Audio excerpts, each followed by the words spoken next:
My name is James Atkins. I'm a fourth-year visual arts student at Southeast Technological University. And for my project, I'm exploring themes of duality and structuralism.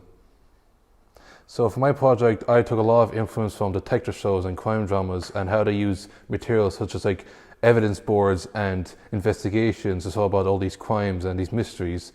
And that was a concept or an aesthetic I really wanted to lean into with this project.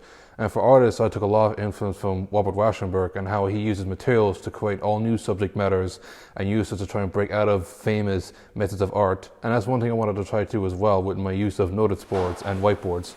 And so for materials, I started off a lot with photography and physical printouts of different mediums, and seeing how that all looks then when strung together with like embroidery threads, pins, all like homemade kind of materials aside from the blue tech and the wet tech.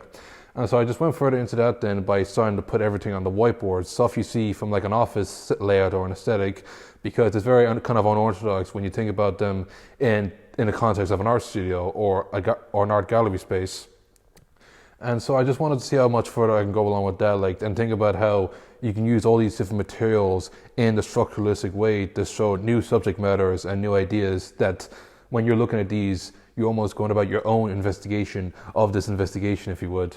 And so my project is a lot more about, it does have kind of a subject matter, but I think it's much more about its mechanics than its subject matter. Another way you can say it if you want is that the mechanics are the subject matter, and you see how everything connects together.